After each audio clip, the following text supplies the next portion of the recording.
നമസ്കാരം സുഹൃത്തുക്കളെ.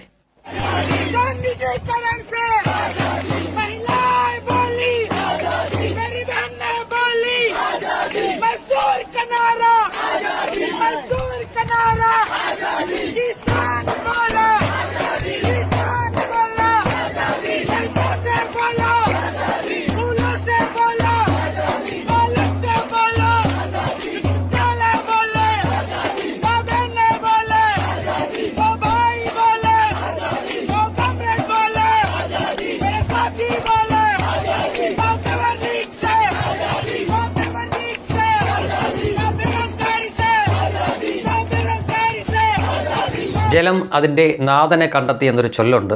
ആ ചൊല്ല് അനർത്ഥമാക്കും വിധം ഇതാ ഇപ്പോൾ പാറ്റ സമരമൊക്കെ നടത്തിക്കൊണ്ടിരിക്കുന്ന വേദിയിലേക്ക് ആന്തോളം ജീവികളായ ഈ ആസാദി കൂട്ടങ്ങൾ എത്തിക്കഴിഞ്ഞിരിക്കുന്നു. ഇനി സ്വാഭാവികമായിട്ടും ഏതൊരു ഇന്ത്യക്കാരനും അറിയാം ആ സമരത്തിൻ്റെ ഗതി എങ്ങോട്ടാണെന്ന്. കാരണം രാഷ്ട്രീയ ജാതി മത ഭേദമന്യേ ആളുകൾക്കിപ്പം കലിയാണ് ഇത്തരം ടീമുകളെ. ഈ ആസാദി മുദ്രാവാക്യം വിളിച്ചുകൊണ്ട് നടക്കുന്ന ടീമുകളെ കണ്ണെടുത്താൽ കണ്ടുകൂടാ. കൊല്ലത്തിന് വരെ ആസാദി വേണം എന്ന് പറഞ്ഞ് വിളിച്ചിട്ടുണ്ട് ഇവിടെ ഒരു താത്ത. ആ വീഡിയോ ഞാൻ മുമ്പ് ചെയ്തിട്ടുണ്ട്. അത് ഈ പൗരത്വ ഭേദഗതി ആ നിയമത്തിനെതിരെയുള്ള സമരത്തിൽ നമ്മൾ ഒരുപാട് കേട്ട് നമുക്ക് മടുത്തതാണ് ഈ ആസാദി മുദ്രാവാക്യങ്ങൾ. ഇവർ പറയുന്നത് ഇന്ത്യയെ 10ഉം 18ഉം ഒക്കെ ആയിട്ട് മുറിച്ച് ഓരോ ഭാഗത്തിനും ആസാദി കൊടുക്കണമെന്നും ആ കൂട്ടത്തിൽ കേരളത്തിനും ആസാദി കൊടുക്കണം, കൊല്ലത്തിനും ആസാദി കൊടുക്കണം എന്ന് പറഞ്ഞ് വിളിച്ചിട്ടുണ്ട്. ഇതിൻ്റെ അർത്ഥം അറിഞ്ഞിട്ടാണോ അർത്ഥം അറിയാതെയാണോ വിളിച്ചതെന്നറിയില്ല. പിന്നീട് പല ആളുകൾ വഴിയും ഇപ്പം എന്നെപ്പോലുള്ള പല യൂട്യൂബേഴ്സും അല്ലെങ്കിൽ ഓൺലൈൻ ചാനലുകളൊക്കെ വഴി ഈ മുദ്രാവാക്യം എന്താണെന്നും ഇവരെന്താണ് ലക്ഷ്യമിടുന്നതെന്നും ഇന്നിപ്പോൾ ഒരുമാതിരിപ്പെട്ട എല്ലാവർക്കും അറിയാം. അതിനാൽ ഇത്തരം മുദ്രാവാക്യം ആരുയർത്തിയാലും അവർക്കെതിരെയായിരിക്കും ജാതി മത രാഷ്ട്രീയ വ്യത്യാസമില്ലാതെ ആളുകളുടെ മനസ്സ്. അതുകൊണ്ട് തന്നെ ഈ പാറ്റ സമരം ഇനി അതിൻ്റെ അനിവാര്യമായിട്ടുള്ള പതനത്തിലേക്ക് അവസാനത്തിലേക്ക് പോകുമെന്ന കാര്യം ഉറപ്പാണ്. കാരണം ഇതാ എത്തിക്കഴിഞ്ഞു. ഇതിന് മുന്നോടിയായിട്ട് തന്നെ സോനം വാങ്ചുക്കിനെ ബലമായിട്ട് അറസ്റ്റ് ചെയ്തു ആശുപത്രിയിലാക്കി അയാൾക്ക് ചികിത്സ കൊടുക്കുന്നു. അതിന് ഒടുവിൽ അയാൾ സമ്മതിച്ചു. ഇപ്പോൾ ഏതൊക്കെയോ കണ്ടീഷൻ വെച്ചിട്ടുണ്ടെന്ന് പറയുന്നു. പക്ഷേ അയാളെ കാണാൻ വേണ്ടിയിട്ട് അവിടെ ചെന്ന് അലമ്പുണ്ടാക്കിയ കൂട്ടരെ കൂടെ കാണുക MA ബേബിയും അതേപോലെ തന്നെ ജോൺ ബ്രിട്ടാസുമാണ്. നിങ്ങളൊരു കാര്യം മനസ്സിലാക്കുക, ഈ നമ്മുടെ ഇന്ത്യയിൽ 10-28 സംസ്ഥാനമുണ്ട്. ഇവിടങ്ങളിലൊക്കെ മുഖ്യമന്ത്രിമാരുണ്ട്, പ്രതിപക്ഷമുണ്ട്, പ്രതിപക്ഷ നേതാക്കളുണ്ട്, പോരെങ്കിൽ 542ഓളം MP മാരുണ്ട്, ലോക്സഭാ MP മാരും പിന്നീട് രാജ്യസഭാ MP മാരും ഒക്കെ ഉണ്ട്. ഇവരിൽ മറ്റാരും ആ ആശുപത്രി ചെന്നിട്ട് ബഹളം ഉണ്ടാക്കിയില്ല. ആകപ്പാടെ ചെറിയ പാർട്ടി ഓഫ് ഇന്ത്യ എന്നറിയപ്പെടുന്ന CPM-നെ ഇപ്പം പറയുന്ന ചെറിയ പാർട്ടി ഓഫ് ഇന്ത്യ എന്നാണ്. അതിലെ 2 നേതാക്കൾ, ഒരു രാജ്യസഭാ MP-യും അവരുടെ ദേശീയ സെക്രട്ടറി ആയിരിക്കുന്ന MA ബേബിയും കൂടെ ചെന്നിട്ടാണ് ഈ വിസിറ്റേഴ്സിനെ അനുവദിക്കാത്തൊരു സമയമുണ്ട്. ആ സമയത്ത് തന്നെ അവർക്ക് കാണണം എന്ന് പറഞ്ഞിട്ട് അവിടെ ചെന്ന് അലമ്പുണ്ടാക്കുന്നു. ഞാൻ MP-യാണ്, മറ്റതാണ്, മാടയാണ്, കൂടെയാണ്. അവിടെ നിന്ന് സെക്യൂരിറ്റിയും മറ്റ് ഉദ്യോഗസ്ഥരും കാണാൻ സമ്മതിച്ചില്ല. നിങ്ങൾ MP അല്ല ആരാണെങ്കിലും കാണാൻ പറ്റില്ല എന്ന് പറഞ്ഞിട്ട് അവിടെ കിടന്നിട്ട് അലമ്പുണ്ടാക്കുന്നു. ഇങ്ങനെ പോയി അലമ്പുണ്ടാക്കുന്ന ഒരു കോൺഗ്രസ്സുകാരനെ കണ്ടില്ല.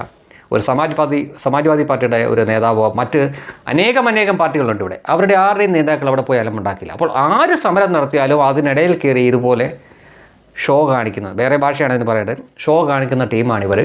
ഇവരുടെ ഒരു ആദ്യഘട്ട അംഗമെല്ലാം കഴിയുമ്പോഴാണ് ഈ ആസാദി കൂട്ടങ്ങളുടെ വരവ്. അതാണിപ്പോൾ സംഭവിച്ചിരിക്കുന്നത്. ഇനിയിപ്പോൾ അഭിജിത്ത് എന്ന് പറഞ്ഞവൻ, അത് ഈ പാർട്ടിയുടെ തലവനായിട്ടിരിക്കുന്ന അഭിജിത്ത് ദീപ്, അവനിപ്പോൾ നിരാഹാരം തുടർന്നിരിക്കുകയാണ്. അതായത് സോനം വാങ്ചുക്കിനെ ആശുപത്രിയിലാക്കി അയാൾ തുടർന്ന് വന്ന നിരാഹാരം ഈ വിശപ്പിൻ്റെ അസുഖമുള്ള ഈ ചെറുക്കൻ തുടങ്ങിയിരിക്കുകയാണ്.